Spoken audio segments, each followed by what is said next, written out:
This video is sponsored by Squarespace. Happy Eclipse Day, everyone. It's August 12th, 2026, which means that there is a total solar eclipse happening that's going to go through Iceland and Spain today. And I'm wishing clear skies to everyone who's chasing this eclipse. I'll be out there chasing it myself. So this video is pre-recorded. This data that you're seeing here, I captured from Vermont in 2024 for the last total solar eclipse that went through America and Mexico. And this was a really special one for me because I did a lot of chasing. I was planning to go down to Texas, but ended up much closer to home in Vermont, and it was a really beautiful eclipse, and it had snowed recently, which you can see in the foreground there. So it was a really cool opportunity to see the shadow bands on the snow. Anyways, this video is just going to be a pretty simple kind of tutorial showing how to put together a wide angle eclipse shot like you're seeing here.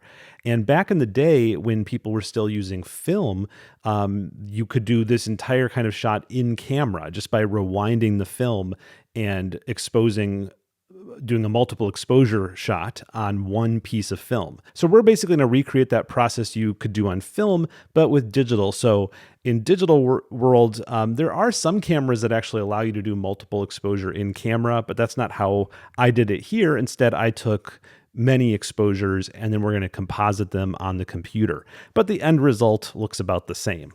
And so this shows the full path of the eclipse, right? So at the top is C1, where the moon is making first contact with the sun, where it's just starting to cover it up. And then in the middle, we have totality, C2, C3, that's sort of the beginning and end of totality. And then at the end of this row of little mini suns, we have C4, the end of the partial phase.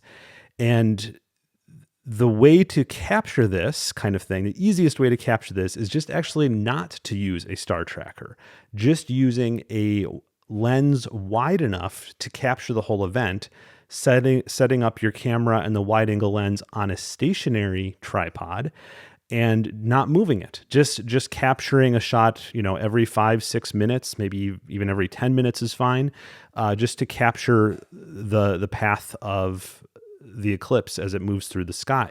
And then it's going to be much easier to bring everything back together if you just have a stationary tripod, because you don't have to do any kind of alignment. It's just what the sun actually did, the path of the sun.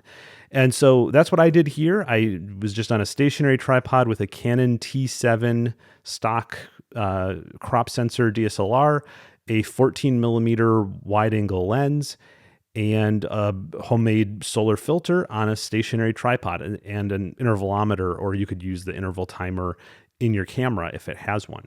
So let me first start the tutorial by showing you what the data looks like. These are straight from camera. I don't know why I resaved them as TIFFs at some point, probably just some archiving thing I wanted to do. But anyways, this is the first frame, and then I'll go on to the second frame. And you can see the sun moves. And it looks like the sun is just moving, but we're also actually getting little bites out of the sun as the moon starts to cover it. Let me zoom in so I can show you that. So see, there's a little bite out of the sun now where the moon is starting to cover it up, and it just continues like that. And the more photos that you took during this partial phase, the closer together these little suns will be. So you'll see different styles here. I actually think I was shooting every minute or two, and so I actually took some out because I didn't want them to be so spaced so closely together. But if I were doing this again, I would probably just capture the partial phase every 6 minutes, I think is about what I would prefer for the final shot. But you can see as it gets closer to totality, the sun is turning into more and more of a little crescent there. And the rest of the frame is just black because we're using, of course, the solar filter, which blocks out all light except for the sun, which is so bright. And eventually, in the middle of this sequence, we get to this shot. And so this is just a single exposure of totality taken right at max eclipse. So right in the center of totality.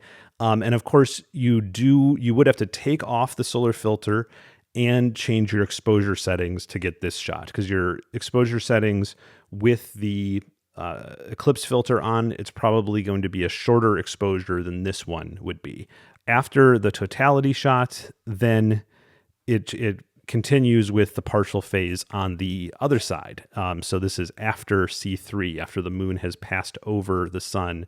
Okay, so now we're going to put all of this together into one shot. This is called compositing, and you can do this in really many different programs. I'm going to be showing it in Photoshop here, but it works really almost exactly the same way in GIMP or Affinity or any layers-based program to what I'm showing here. And it's really going to be pretty simple, so I think you can figure it out in any layers-based program that you use. Okay, so here's Photoshop. I'm going to go to File, Scripts, and Load Files into Stack. This is just an easy way to grab all of your pictures and put them all into layers. So right here it says Use Files. That's what we want. We'll click Browse. And on my desktop, there is this folder of those captures that I was just showing you, and we want all of them. So I'm just going to select all, Control A on Windows, Command A on Mac. They're now all selected. I'll click Open. Okay, and then you can see them here in this list. We do not want to turn on either of these options, attempt to automatically align source images or create smart objects. So if either of these are checked, go ahead and uncheck them. And then we'll click OK. Okay, and after a few seconds, it's loaded all of my pictures into the layers panel here. And it loaded them in the order that they were taken, because they have these, file numbers from the camera. So we're at the top here, we have the first picture, the C1 basically, and at the bottom down here, we have C4 when the last little bit when the moon is leaving the sun. And in the middle of this stack, we should have the totality shot. Yep, there it is right there. And so the first thing that I want to do is actually take this totality shot and move it to the bottom of the layers panel. So I'm just going to click on this layer and then click and hold and drag it down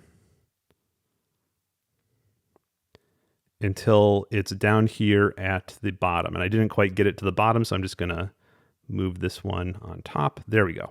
So now this totality shot is all the way at the bottom of the layers panel. Okay.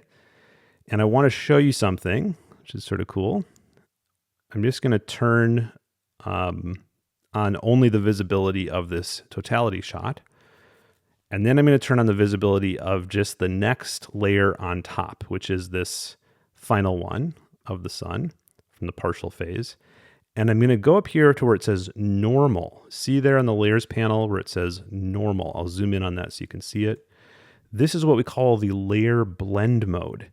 And when it's set to normal, that means that this layer, because it's on top of this layer, is completely covering it up. But a blend mode makes certain pixels transparent. And the blend mode we want to use in this tutorial is called the lighten blend mode.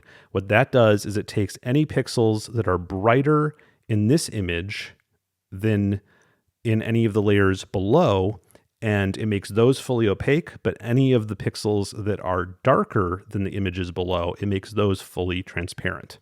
So let me show you what that means in practice. We'll change it from normal to lighten, and voila, that little sun appears, but all the parts that were black are now made transparent, so we see down to the totality shot. And we actually want to do this for all of the layers. So you can do it, one by one, like this, just moving up and clicking on each one and choosing lighten. But it can be easier just to select all of these layers and change them all to lighten at once. So I've turned on the visibility back on for all these layers. I'm going to click on this bottom one, hold down Shift and click on the top one, and you can see now all these partial phase layers are selected, and I'll change them all to lighten. And so that's it. It's that simple to make a full wide field composite image, right? Again, just to review, put the totality shot, which was taken at max eclipse, at the bottom, taken all of my partial phase shots, didn't have to do any movement of them because this was on a stationary tripod, and just changed all of them to lighten blend mode. And that's it. That's the whole to get to this final image. And after you have that perfect solar eclipse shot, what do you do with it? Well, what I do with mine is I put my best images on my own personal website at nicocarver.com. And if you want to create your own website, today's sponsor, Squarespace, makes that super easy. You can purchase your own domain name and hosting for your website all in one place. And Squarespace includes professional templates for your website that are intuitive and easy to customize due to Squarespace Blueprint, which is their design system. Everything you need is included, from a spam-free contact form to selling tools built in. And if you do want to sell a service or product through your website, customers can pay however is convenient for them, from credit card to PayPal to Afterpay. So if you need a professional website, check out squarespace.com/nebulaphotos for your free trial. And if you like it, you'll get 10% off your first purchase of hosting or a domain with code Nebula Photos at checkout. Well, that's it for this one. I hope everyone gets clear skies for this 2026 eclipse. I'm looking forward to seeing all your photos.